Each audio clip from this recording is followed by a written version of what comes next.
បាទសួស្តីបងប្អូនទាំងអស់គ្នាស្វាគមន៍មកកាន់ Channel Pro Sofa KD ដោយដែលបានសន្យាកាលពីវីដេអូមុនខ្ញុំបានសន្យាថាខ្ញុំនឹងបង្ហាញអ្នកទាំងអស់គ្នាអំពីរបៀបដំឡើងកម្មវិធី Font ខ្មែរនៅលើកម្មវិធី Piklab ដែលវីដេអូមុនខ្ញុំបង្ហាញពីរបៀបប្រើប្រាស់នៅកម្មវិធី Piklab ដើម្បីធ្វើការ design និងកាត់តរូបភាពនៅលើទូរស័ព្ទដៃដោយមិនចាំបាច់ប្រើប្រាស់ computer ហើយវីដេអូនេះផងដែរខ្ញុំចង់បង្ហាញអ្នកនរគ្នាអំពីរបៀបដំឡើង font ខ្មែរស្អាតជាច្រើននៅក្នុងកម្មវិធី Piklab នេះ Piklab អញ្ចឹងដើម្បីកុំឲ្យចំណាយពេលវេលាយូរយើងទៅតាមដានទាំងអស់គ្នាតែមុននឹងតាមដានសូមបងប្អូនជួយចុច Subscribe នៅ Channel ខ្ញុំបាទ Pro Sofa KD និងដាក់រូបបណ្ដឹងដើម្បីទទួលបានវីដេអូថ្មីៗជាច្រើនទៀតដែលខ្ញុំនឹងផុសនៅពេលក្រោយៗបាទអញ្ចឹងកុំឲ្យកំណត់ពេលវេលាសូមទៅដំឡើងទាំងអស់គ្នាតែម្ដងអញ្ចឹងជាដំបូងបងប្អូនត្រូវតែដំឡើងកម្មវិធីមួយសិនគឺបងប្អូនចូលទៅក្នុង Play Store រួចវាយពាក្យថា ZA បាទបងប្អូនយកពាក្យថា ZA Achiever ណាអញ្ចឹងវាចេញមកអញ្ចឹងដោយសារថាកម្មវិធីនេះខ្ញុំបានដំឡើងនៅក្នុងទូរស័ព្ទខ្ញុំរួចទៅហើយបានវាចេញពី Open អញ្ចឹងទូរស័ព្ទបងប្អូនមិនទាន់បានដំឡើងសូមបងប្អូនសូមចុចលើ Install រងចាំបាន 100% ទើបចេញ Open បែបនេះអូខេអញ្ចឹងពេលដែលយើងដំឡើងមកបានហើយគឺវាចេញបែបនេះនេះគឺជាកម្មវិធី ZA ណា ZA នេះកម្មវិធីនេះណាអូខេអញ្ចឹងពេលដែលយើងកំដំឡើងកម្មវិធីនេះបានហើយអញ្ចឹងជំហានបន្ទាប់បងប្អូនត្រូវតែចូលទៅកាន់ជ្រោម Google Chrome ហើយបងប្អូនត្រូវវាយពាក្យមួយគឺជា website សម្រាប់ download នៅ font ខ្មែរនេះតែម្ដងគឺបងប្អូនត្រូវវាយពាក្យថា sbbic.org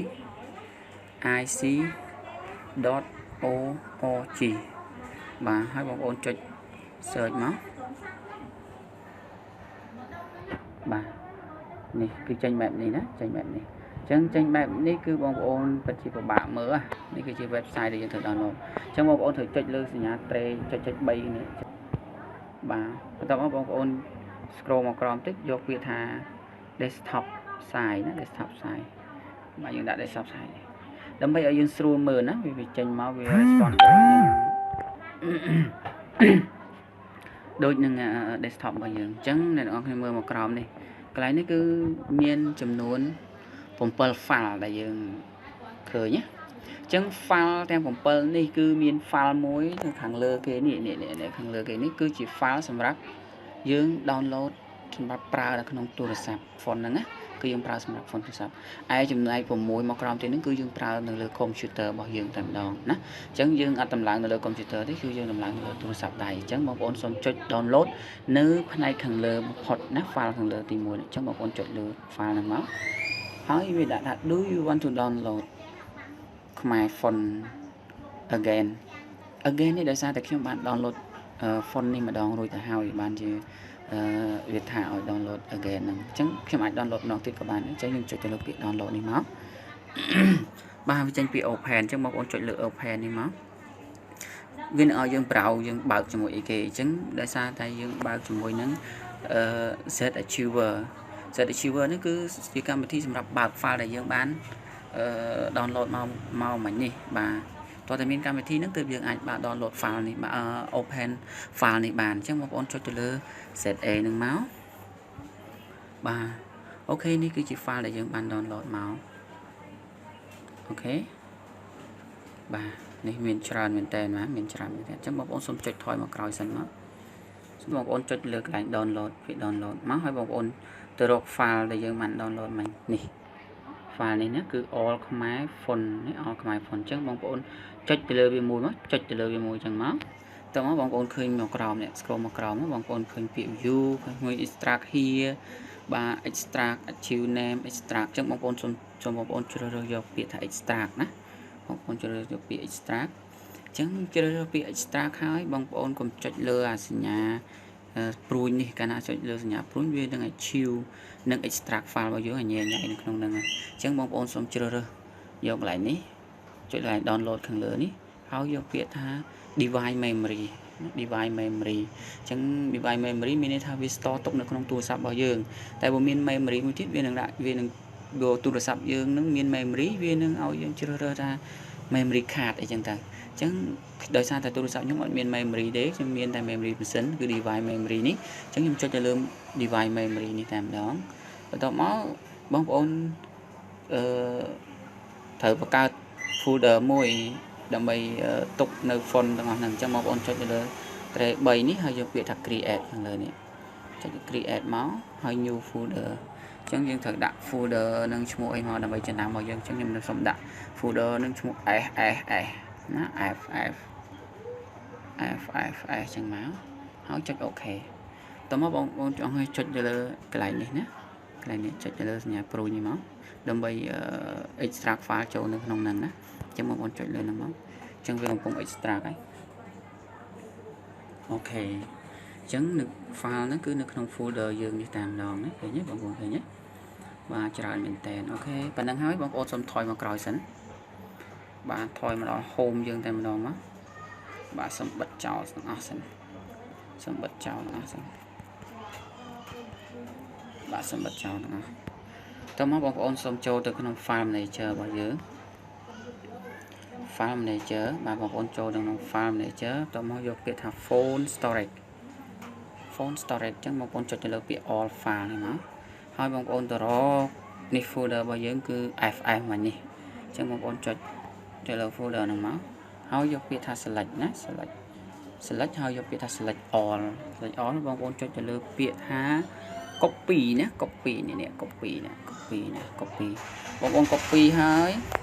បងប្អូនសូមចុចថយមកក្រោយសិនបងប្អូនសូមទៅដំឡើង font ហ្នឹងដោយបងប្អូនសូមចូលទៅរកកម្មវិធីរបស់យើងគឺកម្មវិធី Pixlab ណា Pixlab នេះកម្មវិធីនេះណាកម្មវិធីនេះអញ្ចឹងបងប្អូនចុចទៅលើហ្នឹងមកអូខេចុចទៅលើហ្នឹងមកហើយបងប្អូនអាចបង្កើត folder នៅកន្លែងហ្នឹងទៀតក៏បានដែរបាទបងប្អូនបង្កើត folder កន្លែងហ្នឹងមួយមកនេះបង្កើត folder មកដាក់ថា font ខ្មែរអញ្ចឹងមក font FONT font ខ្មែរជាងចំណាំ font KX នេះអូខេហើយ save ហើយបងប្អូនត្រូវទៅបើកអា file ហ្នឹងហើយបងប្អូនសូមចុចពាក្យ paste នេះណាសូមចុចពាក្យ paste នេះដើម្បី paste font ដែលយើងបាន copy មកមិញអញ្ចឹងបងប្អូនចុចលើ paste ហ្នឹងអូខេអញ្ចឹងបានហើយវាមកចូលនៅក្នុងនេះហើយអូខេអញ្ចឹងមកការបន្ទាប់បងប្អូនត្រូវចូលទៅ Pixlab របស់យើងចូលទៅ Pixlab របស់យើងកម្មវិធី Pixlab របស់យើងអូខេខ្ញុំឧទាហរណ៍ថាខ្ញុំតែសេអក្សរមួយដាក់ថាថ្ងៃនេះថ្ងៃល្អ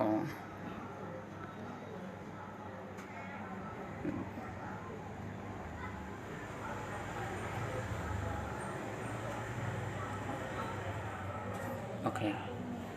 ចុចអូខេមកអញ្ចឹងខ្ញុំចង់ដូរ font អញ្ចឹង